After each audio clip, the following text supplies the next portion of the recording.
está en línea el economista Ricardo Rodríguez Silvero. Doctor, gracias por el tiempo y por su experiencia muy gentil en atendernos. Buenos días. Buen día, Clary Arias, a la audiencia también. Bueno, doctor, la discusión obviamente tiene varios senderos. Uno es, digamos, el sendero político, en donde ya surgen las primeras críticas a este proyecto del Ejecutivo, de que es populista, de que es oportunista, y lo otro, bueno, trabajadores, sectores de trabajadores tal vez estén apoyando estas modificaciones del Código Laboral vigente en nuestro país para permitir aumentos automáticos en el salario mínimo legal vigente cada final de año.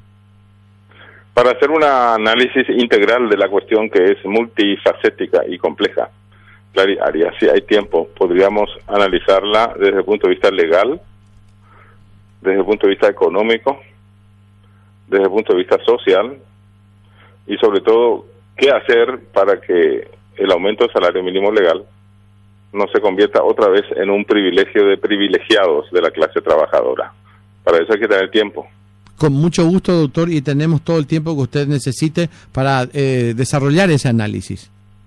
Bueno, desde el punto de vista estrictamente legal y en función a lo establecido por el Código Laboral, no se puede realizar aumentos de salario mínimo legal si es que antes, en forma acumulada desde la concesión del último aumento, el índice de precios al consumidor del Banco Central no ha llegado todavía al 10% acumulado, que es el caso actualmente. Al parecer, si uno suma todas las tasas de inflación establecidas en el índice de precios al consumidor del Banco Central desde el último aumento concedido al salario mínimo, uno está en 7 y pico %. El pico va a depender de qué meses del 2016 se consideran. Pongamos que esté en 7,5% actualmente.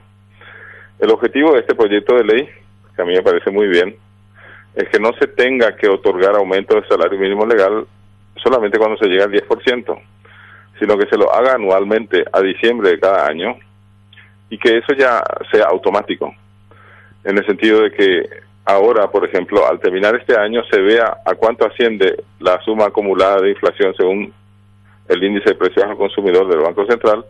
Pongamos que a fin de año sea 8%. Entonces, según la ley, en enero del año que viene habrá un aumento de salario mínimo legal del orden del 8%. Y en diciembre del año que viene, del 2017, entonces se sumará a cuánto ascendió la inflación en un año. Últimamente la inflación oscila entre 4 y 5% nada más por año. Es decir, pongamos como ejemplo que en el 2017 la inflación haya llegado a 4,5%. Entonces en enero del 2018 se otorgaría automáticamente un aumento del salario mínimo legal en el orden del 4,5%. A mí me parece que desde el punto de vista legal está bien lo que se está haciendo y ojalá que encuentre sanción y promulgación ese proyecto de ley.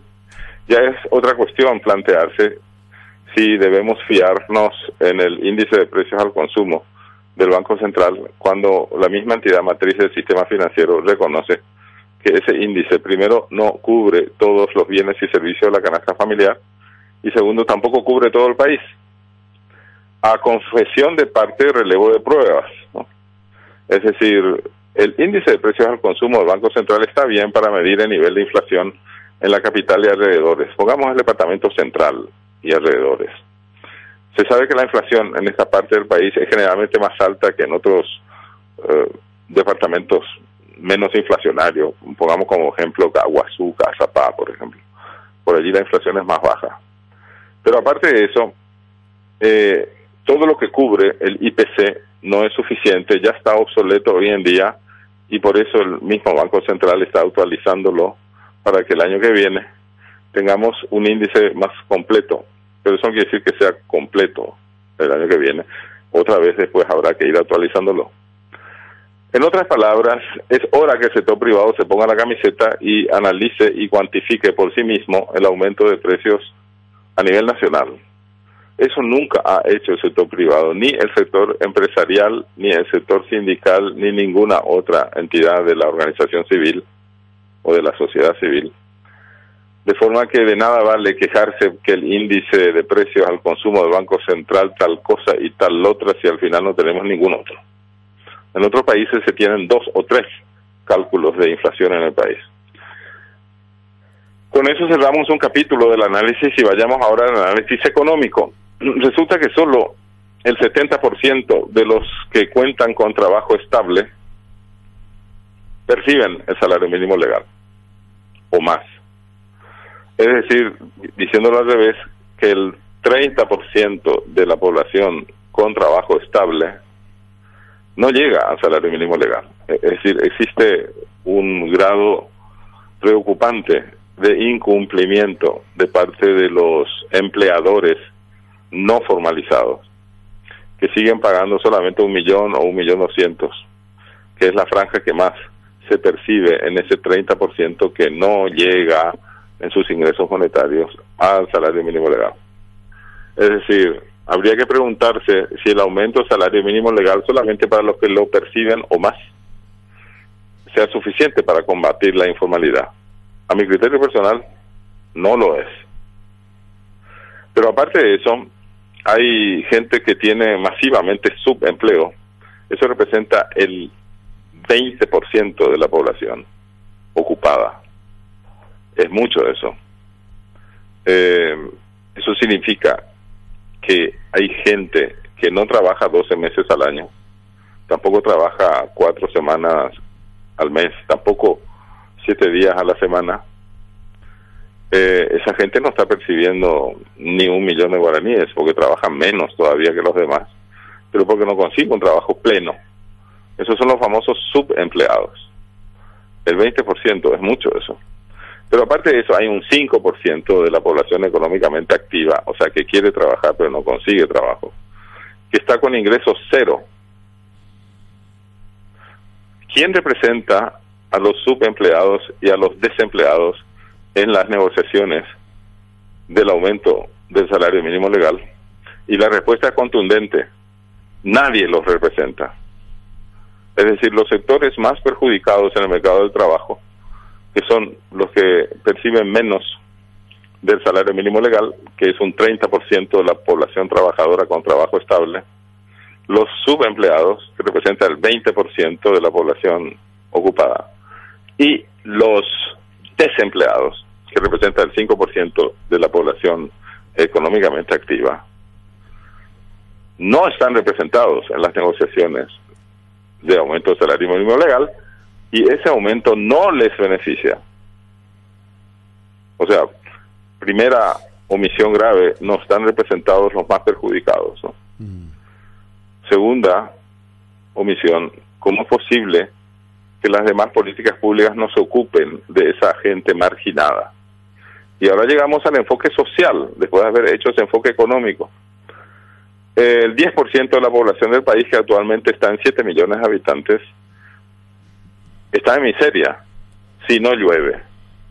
Si hay épocas de inundaciones, eso llega ya a 800.000 personas. Esa gente no tiene lo suficiente para comer diariamente. O sea, se preocupan por lo que van a comer hoy, no saben lo que van a comer mañana y pasado mañana. Por supuesto, en esas condiciones esa gente, como no tiene para comer y no tiene lo suficiente para vestirse y tampoco para su salud, tampoco tiene un hogar seguro contra lluvias, es la parte de pobreza más lacerante, la pobreza extrema. ¿Quién se preocupa en las negociaciones del aumento del salario mínimo de la gente que está en la miseria y que resulta perjudicado con aumentos de salarios? Porque eso, y no lo hemos dicho todavía, generalmente ocasiona de inmediato un poco de inflación. Al aumentar la inflación, todos resultan perjudicados. Tanto el 30% de los trabajadores estables que no perciben salario mínimo legal, como el 20% de la población ocupada que está con subempleo. Tampoco se beneficia la gente desempleada que tiene cero ingresos, y mucho menos todavía la gente que vive en la miseria, que no tienen ingresos de ninguna clase y que no tienen para comer diariamente. En otras palabras, si uno junta el análisis económico con el análisis social, y vemos que probablemente lo peor que le pueda ocurrir a toda esta gente es que se produzca otra ola inflacionaria a consecuencias del aumento del salario mínimo legal. Y el problema está entonces en quién controla los aumentos de precios que se producen en los mercados y supermercados después del aumento del salario mínimo legal, y eso ocurre cada vez que aumenta el salario mínimo. O sea, no estamos hablando de teoría, estamos hablando de práctica lacerante, ¿no? Y normalmente el Ministerio de Industria y Comercio debería encargarse de verificar que no se produzcan aumentos injustificados de precios de los bienes que componen la canasta familiar cuando se produce un aumento del salario mínimo legal.